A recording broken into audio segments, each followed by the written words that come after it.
প্রিয় শিক্ষার্থীবৃন্দ, এখন যে বিষয়টা নিয়ে আলোচনা করব সেটা হচ্ছে দ্বিঘাত অপেক্ষক। দ্বিঘাত অপেক্ষকের ইংরেজি টার্ম হচ্ছে কোয়াড্রেটিক ফাংশন।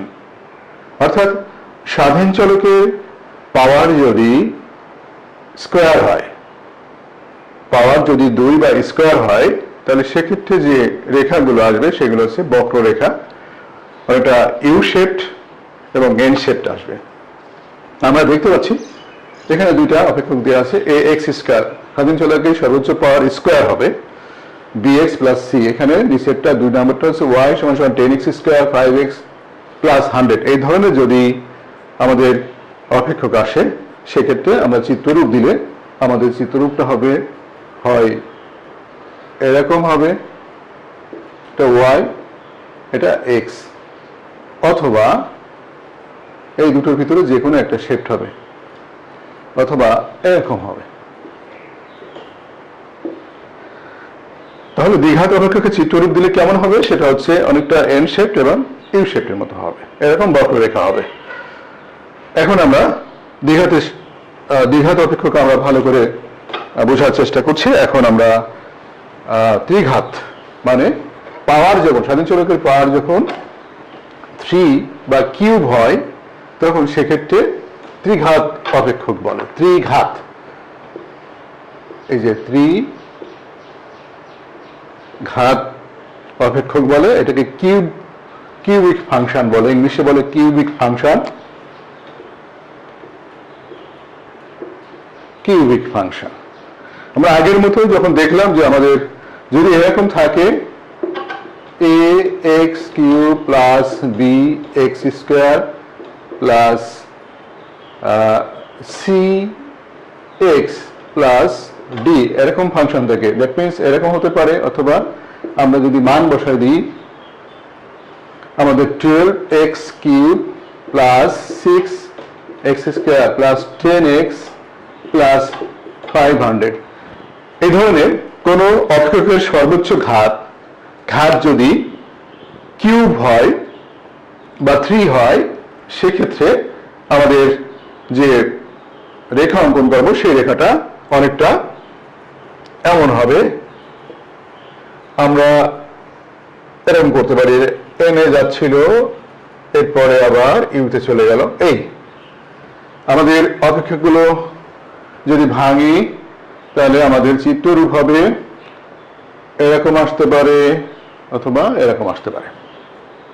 দ্যাট মিনস আমাদের এখানে পয়েন্ট অফ ইনফ্লেশন আসবে যদি কিউব ফাংশন হয়, যদি আমাদের ত্রিঘাত সমীকরণ হয়, ত্রিঘাত অপেক্ষক হয়, তাহলে সেক্ষেত্রে আমরা যে রেখাটা পাবো সেক্ষেত্রে একটা মূল ভঙ্গ বিন্দু বা পয়েন্ট অফ ইনফ্লেশন পাওয়া যাবে। অর্থাৎ উত্তল থেকে অবতল বা অবতল থেকে উত্তলে যাবে, কনভেক্স টু কনকেভে যাবে অথবা কনকেভ টু কনভেক্সে যাবে।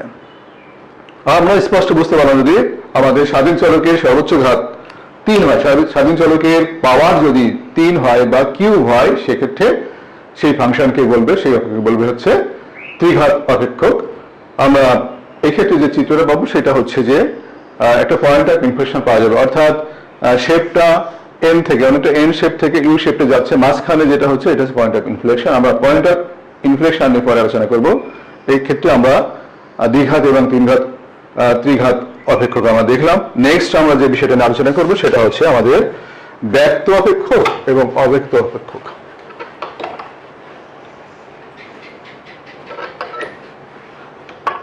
ব্যক্ত অপেক্ষক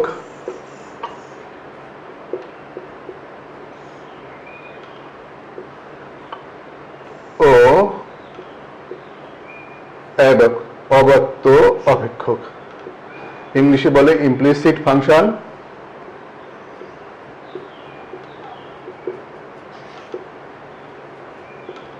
implicit function and implicit.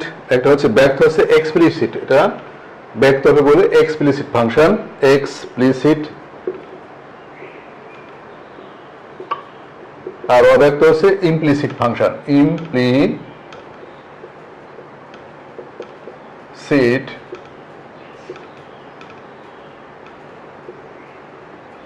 Function.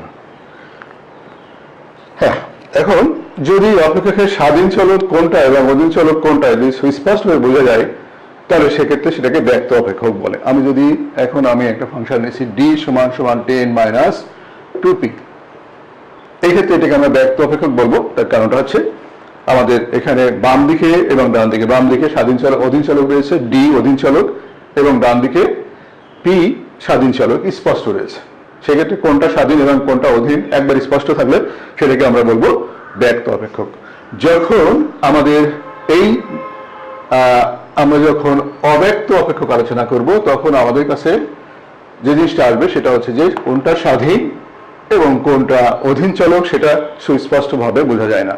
যদি এরকম থাকে আমাদের 2x প্লাস 5y সমান সমান 10, এক্ষেত্রে আমরা যে অপেক্ষকটা পেয়েছি এক্ষেত্রে কোনটা স্বাধীন চলক এবং কোনটা অধীন চলক সুস্পষ্ট না আমাদের কাছে, সেই জন্য এটাকে বলবে অব্যক্ত অপেক্ষক বা ইমপ্লিসিট ফাংশন। অব্যক্ত অপেক্ষকের ইংরেজি হচ্ছে ইমপ্লিসিট ফাংশন। তো আমরা ইমপ্লিসিট ফাংশন এটাকে বলছি, আর ব্যক্ত অপেক্ষক বলবো আমরা এক্সপ্লিসিট ফাংশন।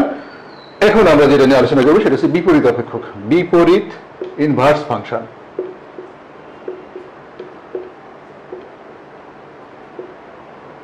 এটাকে আমরা ইংলিশে বলি ইনভার্স ফাংশন।